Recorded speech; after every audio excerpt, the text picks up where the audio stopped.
നോക്കൂ, പിന്നെ ഇത് എനിക്ക് ജീവിതത്തിലെ ഏറ്റവും നിധി പോലെ സൂക്ഷിക്കുന്ന ഒരു സാധനമാണ്. എന്താ ടീച്ചറെ അത് കാരണം? അത് എനിക്ക് എൻ്റെ ശിഷ്യർ എൻ്റെ അരങ്ങേറ്റത്തിന് കൊണ്ടുവന്ന് തന്നതാണ്. ഞാൻ ഒട്ടും പ്രതീക്ഷിക്കുന്നില്ല. എൻ്റെ കഥകളി അരങ്ങേറ്റം ഞാൻ ഒരാളോട് പറയാതെ ചെയ്യാമെന്നാണ് വിചാരിച്ചത്. കാരണം എന്താ ഉണ്ടാവുകയെന്ന് അറിയില്ലല്ലോ എന്ന് വിചാരിച്ചിട്ട് ആരോടും പറഞ്ഞിട്ടുണ്ടായിരുന്നില്ല. ഞാൻ വേഷം കെട്ടാൻ തുടങ്ങിയപ്പോൾ എൻ്റെ 4 പുറം കുട്ടികൾ ടീച്ചറെ വിളിച്ചിട്ട് 4 പുറം. ഞാനങ്ങ് ആകെ അത്ഭുതപ്പെട്ടു. പ്ലാപ്പറ്റേന്ന് ഒരു വണ്ടി വിളിച്ച് കുട്ടികളെ തിരക്കുകയാണ്. ഇതിൽ പരം ഇനി ഒരു ആനന്ദം കിട്ടാനില്ലല്ലോ. എന്നിട്ട് അവര് എനിക്കിത് വിലപ്പെട്ടൊരു സമ്മാനം ആറന്മുള കണ്ണാടി കൊണ്ടുതന്നു. എൻ്റെ ജീവിതത്തിൽ ഒരിക്കലും മറക്കില്ല കേട്ടോ. റിട്ടയർമെൻറ്റ് ജീവിതം എന്ന് പറഞ്ഞാൽ വിശ്രമ ജീവിതമാണെന്നാണ് എല്ലാവരും പറയുക. വിശ്രമം ആശംസിച്ചാണ് നമ്മളെയൊക്കെ വിടുക. പക്ഷേ വിശ്രമമില്ലാത്തൊരു ജീവിതമാണ് എൻ്റെ ഇപ്പോൾ. കാരണം നിരവധി മേഖലകളിൽ ഞാനിപ്പോൾ എൻ്റെ ഇഷ്ടങ്ങൾ ഇപ്പോഴാണ് തിരിച്ചറിയണം. എന്നെ ഇഷ്ടപ്പെടുന്നത് ഇപ്പോഴാണ് ഞാൻ. ഇതുവരെ ഞാൻ എന്നെ ഇഷ്ടപ്പെട്ടിരുന്നില്ല, മറ്റുള്ളവരെയൊക്കെ ഇഷ്ടപ്പെട്ടിരുന്നു. ഇപ്പം ഞാൻ എന്നെ ഇഷ്ടപ്പെടുന്നു. എൻ്റെ ഇഷ്ടങ്ങൾ ഞാൻ തിരിച്ചറിയണം. അങ്ങനെ എൻ്റെ ഇഷ്ടങ്ങൾക്ക് വേണ്ടി സമയം ചിലവാക്കുന്നു. ആദ്യം റിട്ടയർ ചെയ്തപ്പോൾ എങ്ങനെയാ ഇനി എന്നൊക്കെ വിചാരിച്ചിട്ടുണ്ടായിരുന്നു. പക്ഷേ അടുത്തുള്ള ഒരു വായനശാല, വളരെ പ്രസിദ്ധമായ വായനശാലയാണ് കേട്ടോ, TKD വായനശാല. ആ വായനശാലയുടെ ഒരു പ്രവർത്തനത്തിൽ അറിയാതെ എങ്ങനെയോ ചെന്ന് പെട്ടു. അപ്പോൾ അവിടുത്തെ വനിതാ വേദി പ്രവർത്തകയായി, അങ്ങനെ അതിൻ്റെ ചെയർപേഴ്സണായി. ഇപ്പോൾ വനിതാവേദി മാത്രമല്ല, വായനശാലയുടെ തന്നെ വൈസ് പ്രസിഡൻ്റാണ്. നിരവധി പ്രവർത്തനങ്ങൾ ഞങ്ങൾ വനിതാവേദി ഏറ്റെടുത്ത് നടത്താറുണ്ട്. ഒരു കൊല്ലത്തെ പരിപാടികൾ മൊത്തം ചാർട്ട് ചെയ്യും. അപ്പോൾ അതിൽ നിരവധി സാഹിത്യ പ്രവർത്തനങ്ങൾ, സാമൂഹ്യ പരമായിട്ടുള്ള പ്രവർത്തനങ്ങൾ, സാംസ്കാരിക പ്രവർത്തനങ്ങൾ, അതുപോലെ ടൂറ്, ഇങ്ങനെ പിന്നെ ഏതെങ്കിലും ശില്പശാലകൾ, അങ്ങനെയൊക്കെ ആയിട്ട് ഞങ്ങളിങ്ങനെ പ്ലാൻ ചെയ്തിട്ട് നടത്തും. അതിന് നല്ലൊരു സംഘമുണ്ട്. രമ ടീച്ചറാണ് ഇപ്പോഴും വർക്ക് ചെയ്തുകൊണ്ടിരിക്കുന്ന ടീച്ചറാണ്. രമ ടീച്ചറാണ് അതിൻ്റെ കൺവീനർ. ഞാൻ ചെയർപേഴ്സണും. പിന്നെ ഞങ്ങൾക്ക് പറ്റുന്ന ഒരു സംഘമുണ്ട്. ആ പണ്ട് ഞാൻ ഈ റിട്ടയർ ചെയ്ത കാലത്ത് അവിടെ ഹിന്ദി മാഷുണ്ടായിരുന്നു. ഹൈസ്കൂളിൽ നിന്ന് റിട്ടയർ ചെയ്ത ഹിന്ദി മാഷ്, സ്വാതന്ത്ര്യ സമര പ്രവർത്തകനൊക്കെ ആയിരുന്നു. അദ്ദേഹം ഒരു വളരെ കുട്ടികളെ പോലെ ഞങ്ങളോട് പെരുമാറുക. അദ്ദേഹത്തിൻ്റെ പ്രവർത്തനം, അതുപോലെ ഗംഗാധര മാഷ്, ഇവരൊക്കെയാണ് അന്നുണ്ടായിരുന്നത്. അപ്പോൾ അവരുടെയൊക്കെ കൂടെ പ്രവർത്തിക്കുകയും അവർ ഞങ്ങളോടൊപ്പം നിന്നും സഹകരിക്കുകയും ചെയ്തിരുന്നു. നല്ലൊരു പ്രവർത്തനമായിരുന്നു. ഇത്രയും കാലമായിട്ട് ഇപ്പോൾ ആ സ്ഥാനം അതേപടി നിൽക്കുകയാണ് കേട്ടോ. അതേപോലെ ഇങ്ങനെ പ്രവർത്തനം തുടരുന്നുണ്ട്, നല്ല രീതിയിൽ പ്രവർത്തിക്കുന്നുണ്ട്. ഇപ്പോൾ കഴിഞ്ഞ ആഴ്ച ഒരു ടൂറ് പോയുള്ളൂ. അങ്ങനെ ഇനിയിപ്പോൾ മാർച്ച് 8-ന് ഒരു പരിപാടി ആസൂത്രണം ചെയ്തിട്ടുണ്ട്. അങ്ങനെ വായനശാലയുടെ ഒരു സജീവ പുസ്തക ചർച്ചകൾ, അങ്ങനെയൊക്കെ ആയിട്ട് ചിലപ്പോൾ ആസ്വാദനം അങ്ങനെയൊക്കെ എഴുതി തയ്യാറാക്കാറുണ്ട്. ഒരു പ്രസാധകൻ പറഞ്ഞു, ടീച്ചർ ഇതൊക്കെ കൂടി ഒരു പുസ്തകമാക്കുന്നു. പക്ഷെ ഞാൻ ഈ സൂക്ഷിക്കലൊന്നുമില്ല. അപ്പം ആവശ്യത്തിന് എഴുതുക, പിന്നെ അത് കളയുക, അത്രയേ ഉള്ളൂ. അല്ലാണ്ട് ഒരു പുസ്തകമാക്കാനുള്ള ഇതൊന്നും തയ്യാറായിട്ടില്ല. ഇതൊക്കെയാണ് വായനശാല പ്രവർത്തനമായിട്ടുണ്ടായത്. അതേസമയം തന്നെ പാരലറായിട്ട് ഒരു തിരുവാതിരക്കളി സംഘം രൂപീകരിക്കേണ്ടായി.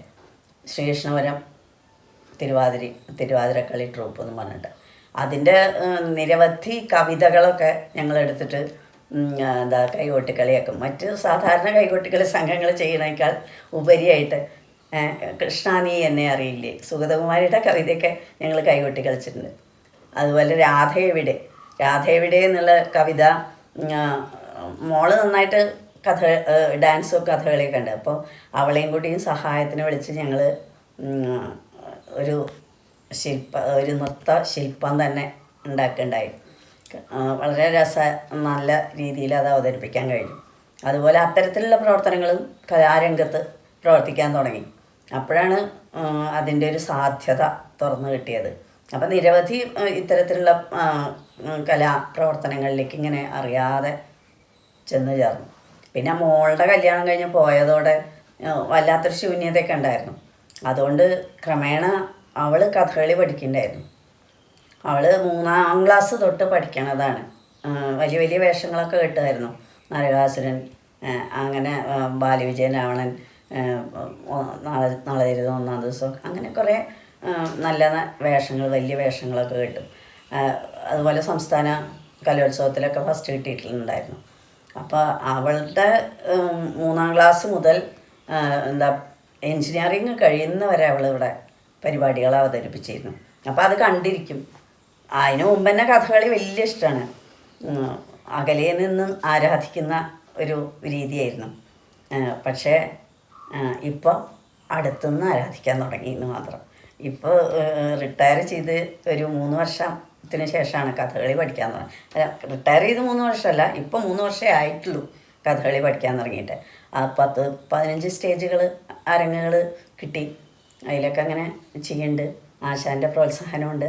കലാമണ്ഡലം കുട്ടീഷ്ണ ആശാനാണ് മോളെ പഠിപ്പിച്ച അതേ ആശാൻ തന്നെയാണ് എന്നെയും പഠിപ്പിക്കണേ. അങ്ങനെ യോഗം കൂടി അദ്ദേഹത്തിനുണ്ടായി. നല്ലതാണോ ചീത്തയാണോ എന്നറിയില്ല. എന്തായാലും ഇപ്പോൾ നിരവധി അവസരങ്ങൾ കിട്ടുന്നുണ്ട്. അതിലൊക്കെ ചെയ്യുന്നുണ്ട്. എന്തായാലും അതൊരു ഭാഗ്യമായിട്ട് ഞാൻ കാണുന്നുണ്ട്. പിന്നെ ഇപ്പോൾ മോഹിനിയാട്ടവും പഠിക്കുന്നുണ്ട്. മോഹിനിയാട്ടം അരങ്ങേറ്റം കഴിഞ്ഞു. ഇപ്പോഴും പഠിച്ചുകൊണ്ടിരിക്കുന്നുണ്ട് മോഹിനിയാട്ടം. അതും ഒരു രസമായിട്ട് തോന്നാറുണ്ട്. ഇവിടെ കഥകളി, മോഹിനിയാട്ടമൊക്കെ ഒരു ഗ്രൂപ്പ് ക്രമേണ വരാൻ തുടങ്ങി. അത് ഞാൻ പഠിക്കാൻ തുടങ്ങിയപ്പോൾ ഞാനും എൻ്റെ ഏട്ടൻ്റെ മകൻ്റെ ഭാര്യയുണ്ട് പ്രഭയും കൂടിയിട്ടാണ് പഠിക്കാൻ തുടങ്ങിയത്. ഇപ്പോൾ ഇവിടെ 10ഓളം പേര് വന്ന് പഠിക്കുന്നുണ്ട്. ഒരു സംഘം തന്നെയായി. അതും നല്ല രസമായിട്ട് എല്ലാവരും ആസ്വദിച്ച് ചെയ്യണം. ആഴ്ചയിൽ ഒരു ദിവസം ക്ലാസ് ഉണ്ടാവും. അങ്ങനെ കഥകളി, മോഹിനിയാട്ടം, തിരുവാതിരക്കളി, പിന്നൽ തിരുവാതിര ഇപ്പോൾ കുറേ സ്റ്റേജുകളിലായി ചെയ്യുന്നു. അങ്ങനെ പിന്നൽ തിരുവാതിര കൊല്ലം ഓണാഘോഷം പതിവുണ്ട് ഞങ്ങളുടെ വനിതാ വേദിയിൽ. അന്നാണ് കൊല്ലം ഒരു പിന്നൽ തിരുവാതിരയാക്കാമെന്ന് വിചാരിച്ച്. അപ്പോൾ അത് കണ്ടപ്പോൾ കുറേ പേര് അമ്പലങ്ങളിൽ നിന്ന് വിളിച്ചു. ഇപ്പോൾ അത് അവതരിപ്പിച്ചുകൊണ്ടിരിക്കുന്നുണ്ട്. ഒരു 5-6 അരങ്ങുകളായി. അപ്പോൾ അങ്ങനെ സജീവമായിട്ട് കലാരംഗത്ത് പ്രവർത്തിച്ചുകൊണ്ടിരിക്കുക അപ്പോൾ എന്നുള്ളതാണ്. പിന്നെ KSSPയുടെ ബ്ലോക്ക് വൈസ് പ്രസിഡൻ്റാണ്. KSSP പെൻഷൻ സംഘടനയാണ്. അത് വളരെ ആസ്വദിച്ച് ചെയ്യാണ്. സംഘടനാ പ്രവർത്തനം വളരെ പെൻഷൻകാരാവുകൊണ്ട് എല്ലാവരും ഏജ്ഡ് ആയിട്ടുള്ളവരാണ്. എല്ലാവരും വളരെ രസമായിട്ട് ഇങ്ങനെ ആസ്വദിച്ച് ചെയ്യുന്നൊരു സംഘടനാ പ്രവർത്തനം തന്നെയാണ് KSSPൻ്റെ. പിന്നെ ഇത്രയും കാലം ഇവിടെ ഒരു ക്ലബ്ബുണ്ട്, യുവജന ക്ലബ്ബാണ്. അതിൻ്റെ പ്രസിഡൻറ്റുമായിരുന്നു. ഇപ്പം ഇക്കൊല്ലം ഞാൻ പറഞ്ഞു ഇനി യുവജനങ്ങളാവട്ടെ, ഈ വയോജനങ്ങളെ മാറ്റി യുവജനങ്ങളാക്കട്ടോ എന്ന് പറഞ്ഞിട്ട് ഇപ്രാവശ്യം ഈ കഴിഞ്ഞ മാസമാണ് ഞാൻ മാറിയത്. അതുവരെ ഇതിൻ്റെ പ്രസിഡൻറ്റുമായിരുന്നു. ഇവിടെ ഒരു വായനശാല ഉണ്ടാക്കാനൊക്കെ ശ്രമിച്ചു. അങ്ങനെ സജീവമായിട്ടാണ് റിട്ടയർഡ് ലൈഫ്. ഒരുപക്ഷെ ഞാൻ പോലും ഇങ്ങനെ ആവുമെന്ന് വിചാരിച്ചിട്ടില്ല, എത്ര സജീവമാവുമെന്ന്. അപ്പോൾ പ്രവർത്തിക്കാൻ തുടങ്ങിയാൽ അങ്ങനെ ആവുമായിരിക്കും. ഇങ്ങനെ ജീവിക്കണം എന്നാണ് ആഗ്രഹിക്കണേ. മരിക്കുവോളം ഈ യാത്ര തുടരട്ടെ.